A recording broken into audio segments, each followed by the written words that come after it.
Backwards is the fourth Red Dwarf novel. It is set on the fictional Backwards universe version of Earth. The novel was written by Rob Grant on his own. It follows on directly from the second Grant Naylor novel, Better Than Life, Ignoring Last Human, which was written by Doug Naylor, as well as continuing the general conceit from the episode Backwards. It contains minor elements from the episode Dimension Jump, and all of the plot from Gunmen of the Apocalypse. An audiobook of Backwards was also produced. Read by the author. Plot summary. On the Backwards world, the Red Dwarf crew arrive on H-Tray, a version of Earth in a universe where time is running backwards, in order to rescue Listy, who has returned to life and the age of 25, following his death at age 61, the end of the previous novel, Better Than Life. As a result of the crew depositing his body on the time-reversed Earth 36 years earlier, after failing to meet Lister at the arranged rendezvous, Crichton learns from the television that Lister and Kat are associated with a murder that, due to the backwards flow of time, has not yet been committed.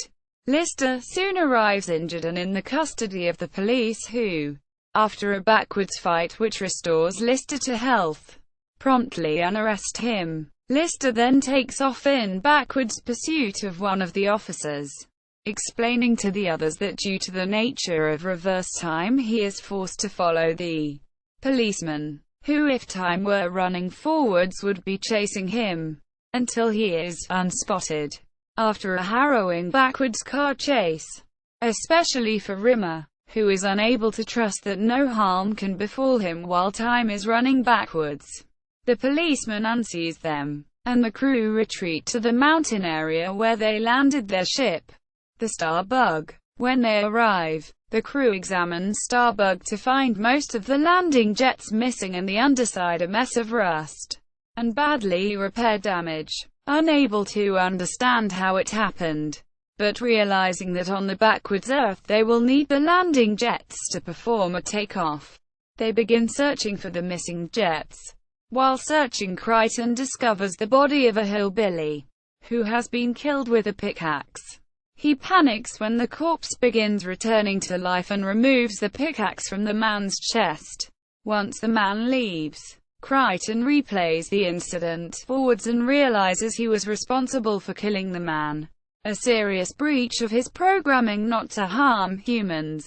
Overwhelmed by guilt, Crichton shuts himself down. Upon learning what's happened, Lister realizes that this was the murder for which he was imprisoned and is overwhelmed at finally learning that he was not only innocent but Crichton was the one responsible for his lengthy prison sentence. Despite this, Lister forgives him and tries to get him working again, having only found one landing jet and that in terrible condition, and with Lister busy repairing Crichton. The crew's attempt at a reverse landing fails and they are trapped on H-Tray. Having missed their window, Crichton is eventually fixed and he informs them they will have to wait 10 years for another opportunity to leave. 10 years pass and while Crichton and Rimmer are physically unaffected, the reverse time of backwards Earth means Lister and the cat are now 15. During the wait, the cat becomes a virgin during a bizarre sexual encounter with a female cousin of the unmurdered hillbilly, and the crew busy themselves reburying the landing jet they found and unrepairing the damage to Starbug, which begins to become less rusted but more damaged as the reverse landing window approaches.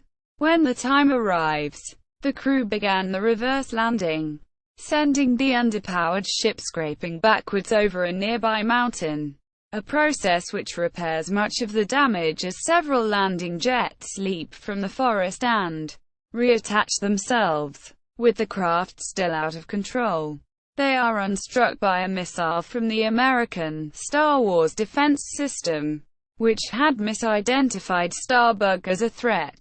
With the remainder of the damage repaired, the crew leave for their own universe to rendezvous with Red Dwarf, but find it to be missing without a trace.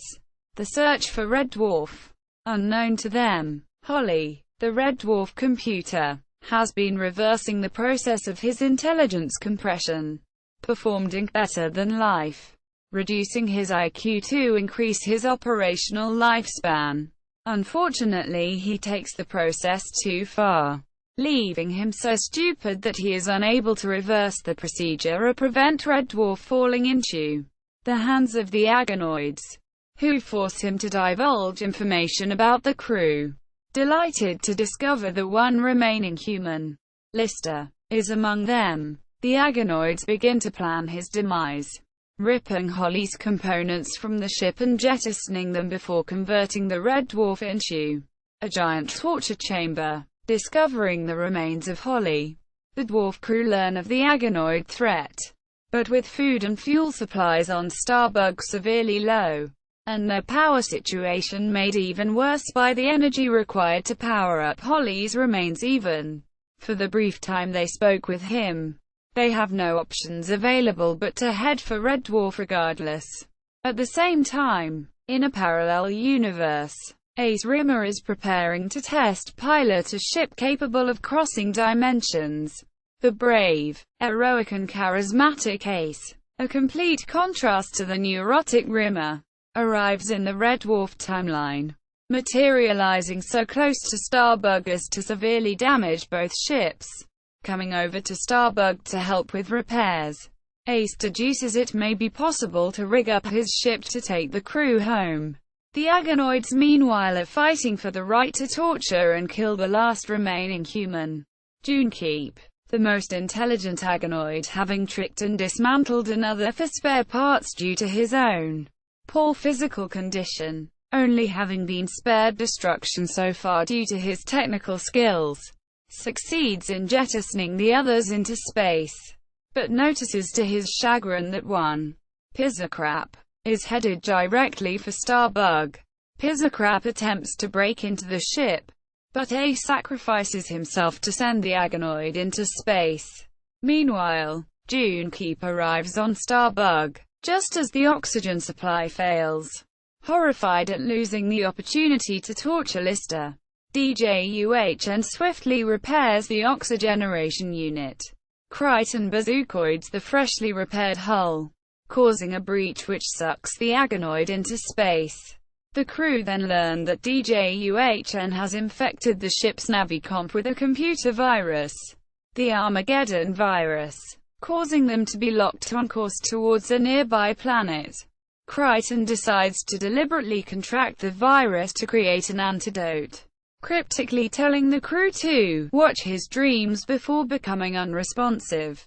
Entering Crichton's dream state through a VR machine, the crew find themselves in a replica of an old western, with the various characters representing Crichton's characteristics, Wyatt Memory, Billy Belief, etc., being threatened by the Apocalypse Boys, representing the virus. Crichton's consciousness is represented by the town lawman, Sheriff Carton, but the recent death of Wyatt Memory has cost Crichton his memory of what he is meant to be doing.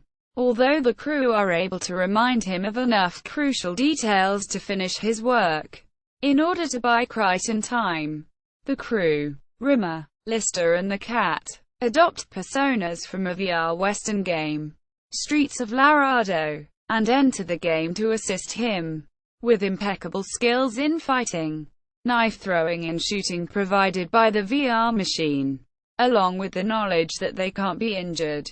They attempt to take on the Apocalypse Boys to distract them from destroying the town or killing Sheriff Carton. However, the virus spreads to the VR machine the crew is connected to, sealing them into the artificial reality, removing their special skills and allowing them to feel pain. Fortunately, Lister and Cat cannot be actually killed, although Rimmer's light bee is still potentially vulnerable to the virus. The crew clash with the Apocalypse Boys regardless, and are subject to terrible injuries. Lister is even decapitated at one point.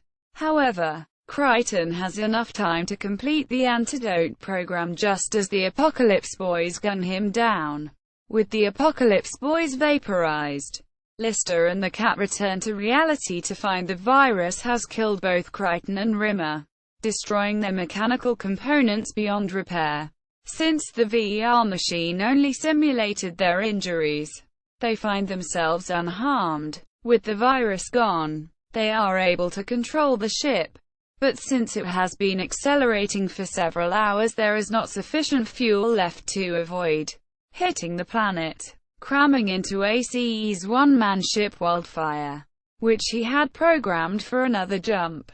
They cross dimensions, their only other option being to go back to an uninhabited and gutted Red Dwarf in this universe, finding themselves in a timeline where Crichton and Rimmer are still alive, but their own counterparts died playing better than life.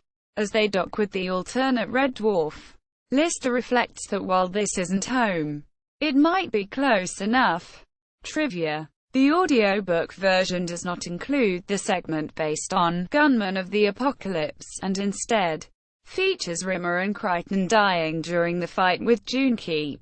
Rimmer's light B falls out of the ship where the hull breaches, and Crichton is crushed by falling debris. After Lister and the cat find the ship locked in its deadly course, they immediately commandeer Wildfire. It also skips the short chapter about Cat losing, or in this case gaining, his virginity. The glimpse into ACE's reality also reveals how his Lister is more mature than the version in the show. Without Rimmer present on Red Dwarf, Lister's new roommate, Lewis Pemberton, was a more mature individual who helped encourage Lister's own development, helping him reconcile with Koshonsky and starting him on the classes that led to him becoming the engineer he is when Ace meets him. See also Backwards TV episode.